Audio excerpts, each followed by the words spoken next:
শুভ সন্ধ্যা।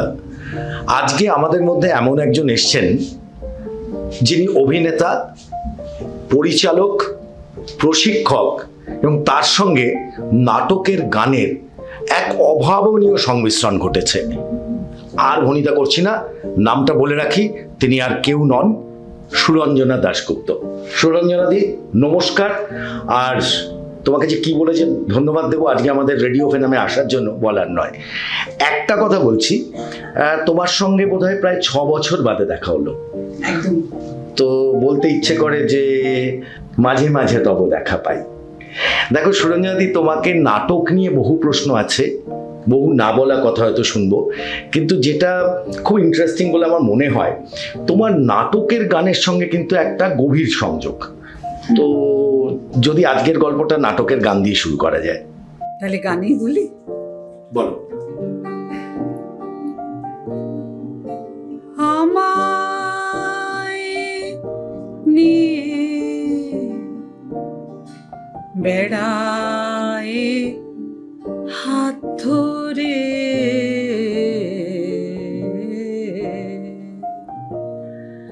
আমায় নিয়ে বেড়ায় হাত ধরে,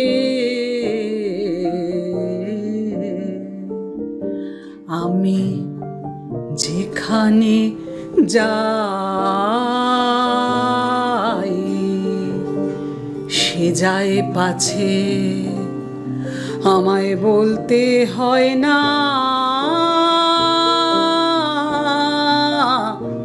জোর করে।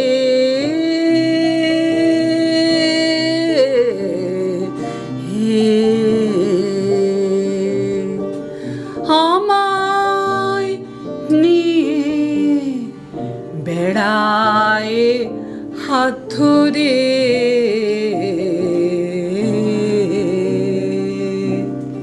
গানটা আমার খুব প্রিয় একটা গান। বিল্বমঙ্গল ঠাকুর নাটকে গিরিশচন্দ্রের পাগলিনীর কণ্ঠে উনি এই গানটা দিয়েছিলেন এবং এই গানটা নানান সুরে পরে গাওয়া হয়েছে। এইটা হচ্ছে নরীসুন্দরীর গাওয়া একটা ডিস্ক আছে, যেটা বিল্বমঙ্গল ঠাকুরের পাগলিনীর কণ্ঠে গাওয়া, এবং সেটা উনি গাইতেন, সেটা রেকর্ড করা। সেই রেকর্ডের থেকে যে সুরটা, সেই আদলটা আমি নিয়েছি। আমি ওর মতো ওই অত দানা দিয়ে ওইভাবে অত দানাদার গান গাইতে পারলাম না, কিন্তু ওই আদলটা নিয়ে আমি গান গেয়েছি। আসলে নাটকের গান আমার খুব প্রাণের, আর এই কথাটা, গানের যে কথাগুলো মনে হয় যেন এটা আমারই কথা। তাহলে আমি যদি একটা বলি, দেখো তুমি 16 বছর বয়স থেকে অভিনয় এলে, প্রথমেই তো অশোক মুখোপাধ্যায়, বিভাস চক্রবর্তীর সঙ্গে যাওনি, তখন তো হয়তো কোনো ছবি, ওইটাই বলছিলাম, কিভাবে কি করে ওখানে পৌঁছলে? তখন আমি বাবাকে বললাম আমাকে কিছু একটা করতেই হবে। এবার বাবা খুব উৎসাহ দিতেন। বাবা একটু বলে, কি করবি? হ্যাঁ, আমাকে একটা কোথাও ভর্তি করে দাও, আমি কবিতা আবৃত্তিটা অন্তত শিখি। তুই তো ভালোই বলিস, তোর আবার শেখার কি আছে? আমি বলছি, না, আমাকে শিখতে হবে। আর তখন কিন্তু ওইটা মাথায় ঢুকেছিল যে এগুলো একটা শেখার জিনিস। হ্যাঁ, তো তখন বাবা বললেন যে ঠিক আছে চল, কল্যাণ আছে, কল্যাণের স্ত্রী কাজল, ও তো খুব ভালো অভিনয় করেন, কাজল চৌধুরী, কল্যাণ চৌধুরী, খুব ভালো অভিনয় করেন এবং কবিতাও খুব ভালো বলেন। এবং তখন বাবা সেই লাল রঙের একটা রেকর্ড, ডিস্ক রেকর্ড নিয়ে এসছেন, সেখানে কাজল চৌধুরী বলছেন চিল্কায় সকাল। কি ভালো লাগলো আমার এই সকালবেলায়, সেটা শুনতাম আর কীরকম রোমাঞ্চ হতো, গায়ে কাঁটা দিত। তো তখন আমি ভাবছি, কাজল চৌধুরীর কাছে তুমি আমাকে নিয়ে যাবে, তুমি চেনো, মানে আমার কাছে ওটাই একটা, বাবা তুমি, হ্যাঁ কেন চিনবো না, চল। বাবা সোজা নিয়ে গেলেন শ্যামবাজারে ওনাদের বাড়ি। তো ওখানে কাজল চৌধুরীর কাছে প্রায় ভর্তি হয়ে যাওয়া পাঠশালায়, বিনা পয়সায় পাঠশালায় ভর্তি হয়ে যাওয়া কাজল চৌধুরী তো আমাকে দেখে খুব পছন্দ, সে এটা কর ওটা কর করে বলছে যে সুবোধবাবু, ওকে কিন্তু আমি আমার নাটকের দলে নিয়ে নেবো। তো সেই আমার নাটকের দলে চলে আসা এবং সেই দলটার নাম ছিল ক্যালকাটা গ্রুপ থিয়েটার। অনল গুপ্ত বলে একজন উৎপল দত্তের সঙ্গে খুব ঘনিষ্ঠ ছিলেন। হ্যাঁ, তিনি, আমরা চিত্তদা বলতাম, তার ওই নেওয়া নাম ছিল অনল গুপ্ত। হ্যাঁ, অনল গুপ্ত, চিত্তদা বললে সবাই চিনবেন, হ্যাঁ চিনবেন। তো অনল গুপ্ত উনি নাটক করছেন সেন্ট জোয়ানের বিচার, কাজল দি তখন সেন্ট জোয়ান করছেন, আমাকে একটা ওই বারবনিতা, তখন আমি 17 বছর বা 16+ মেয়ে, আর ওই যে বললাম রোগা কাঠি, মাথার ওপর শুধু মুন্ডুটা দেখা যাচ্ছে আর কি এরকম। তো তখন আমাকে ওই একটা বারবনিতা আর ঘোষিকা, এই দুটো, মানে ঘোষক আর বারবনিতা দুটো, ওই বারবনিতাই বেরিয়ে এসে নাটকটাকে ন্যারেট করে। বেস্টের তো ওটা ওটা ওইভাবে করা, ওইভাবে মানে করা। ওই 16-17-তে তোমার বেস্টের সঙ্গে প্রথম পরিচয়, আলাপ। হ্যাঁ পরিচয়, কিছু না বুঝে, কিছু দরকার না নেই। বুঝে। এখন একটা আলাপ তো। ছোট্ট গল্প বলি যে আমি নাকি কো-অ্যাক্টর যখন অভিনয় করছে তখন এরকম এরকম করে খুব জোরে জোরে রুমাল নাড়াচ্ছি, কারণ বারবনিতে তো আমাকে একটা হাতে রুমাল দেওয়া হয়েছিল, আর বিদেশি গলায় স্কার্ফটা পরানো, মাথায় টুপি পরা, আর আমি এত জোরে নেড়েছি। তখন আমাকে চিত্তদা বললেন যে শোনো, ভালো তো করো, কিন্তু রুমালটা অত জোরে জোরে নেড়ো না, তোমার সঙ্গে যে কথা বলছে তাকে কেউ দেখবে না, সবাই তোমার দিকে তাকাবে। এইটা আমার খুব মজার লাগে যে এই যে তুমি বলছো রিচ, এই যে মাধব মালঞ্চি কন্যা সারা পশ্চিমবঙ্গের সব নাট্যোৎসবে সব জায়গায় হয়েছে। এই যে রিচ শব্দটা তুমি ব্যবহার করে, পৌঁছানো, এটার মধ্যেও তো একটা ব্যাপার আছে। মাধব মালঞ্চি কন্যার এই যে ময়মনসিংহ গীতি কবিতা, তার সঙ্গে তো পশ্চিমবঙ্গের মানুষের 90-এর দশকের, না আমি যদি খুব ভুল না বলে থাকি, 90-এর দশকের, তখন মাধবী মালঞ্চি কন্যার সঙ্গে বা ময়মনসিংহ গীতি কবিতার সঙ্গে মানুষ, পশ্চিমবঙ্গের মানুষের কতটুকু সংযোগ ছিল। কিন্তু আমি তো বলবো সেটার গুণ হচ্ছে পরিচালকের এবং অভিনেতা অভিনেত্রীদের এবং বিষয়গতভাবে। তো একটা অদ্ভুত ব্যাপার, মানে সেই অভিজ্ঞতা যদি বলতে হয় তাহলে তোমার মানে 4 দিনের রেডিও স্টেশনের স্লট ফুরিয়ে যাবে। মানে সত্যি কথা বলতে, একটা বলে না যে আমরা খুব ভাগ্যবতী, মানে আমি নিজেকে খুব ভাগ্যবতী মনে করি, বা ভাগ্যবান যাই বলো না কেন মনে করি, যে ওই রকম একটা কাজের মধ্যে দিয়ে আমার কাজ শুরু হয়েছিল। যে আমার প্রাথমিক পর্যায়ে যে ওই রকম একটা কাজ, 6 মাস ধরে একটা নাটক তৈরি হচ্ছে, এবং সেই প্রস্তুতি পর্বটাই কিন্তু আমাকে কোথাও একটা মানে অনেক বড় একটা প্রেক্ষিতে দাঁড় করিয়ে দিয়েছিল। সেটা কিন্তু শুধু আমি বলে না, সেটা সেই কাজটার সঙ্গে যারা সম্পৃক্ত ছিল তাদের প্রত্যেকেরই।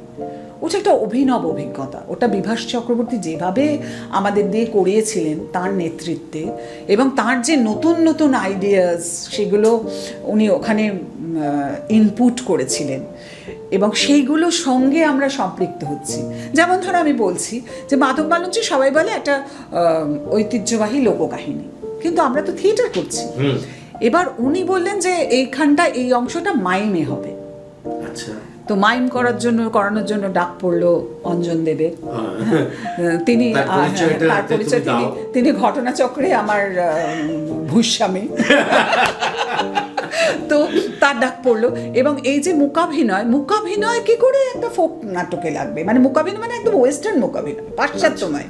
ধরো তাতে যে 1 নম্বর হাঁটা 2 নম্বর হাঁটা যেগুলো আমরা দেখি মার্শাল মার্শোকে করতে বা যোগেশ দত্তকে করতে, সেইগুলো সমস্ত শেখানো শুরু হলো।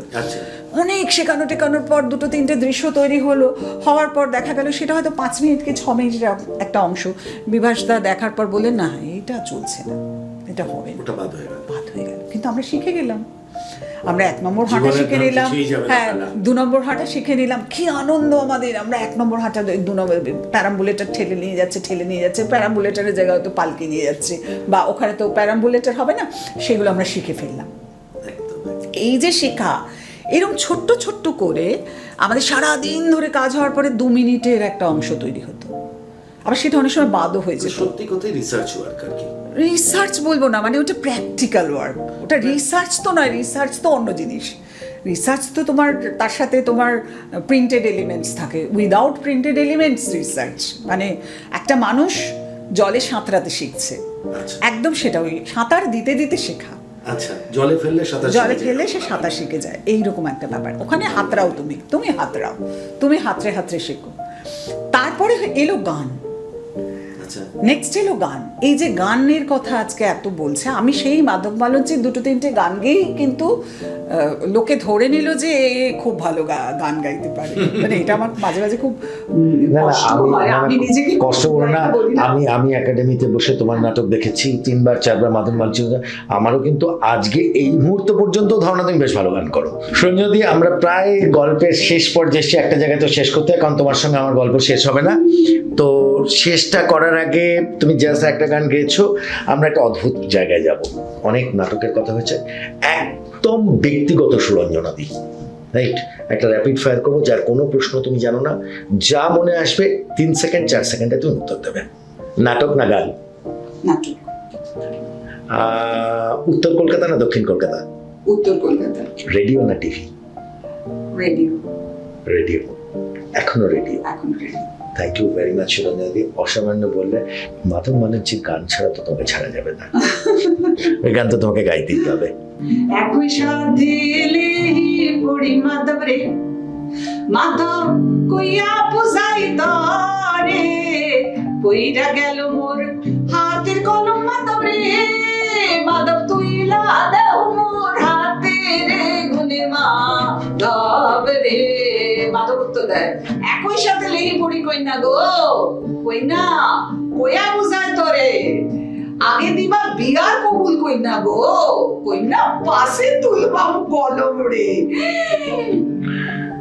একই সাথে লেহি পড়ি মাধব রে, মাধব কইয়া বুঝাই তরে, গুরু সম্পর্কে লাগো তুমি রে, মাধব আমার জ্যৈষ্ঠ ভাই রে, গুণের মাধব রে। গানটা অনেক লম্বা, অনেক সুন্দর কথা। আমার আমার গানে চোখের সামনে, গানে কথা হয়। আমার চোখের সামনে ভেসে উঠছে, এই অসাধারণ লাগলো। সুরঞ্জনাদি, কেমন লাগলো রেডিও ফেনামে এসে? খুব ভালো। মানে দেখো, একজন শিল্পী, যদি নাও বলি নাট্যকর্মী, একজন কর্মী, তার কাজের কথা বলতে পারলে সবসময় ভালো লাগে। আর এত খোলা মনে, বিশেষ করে তোমার কাছে বলতে পেরেছি, সেটাও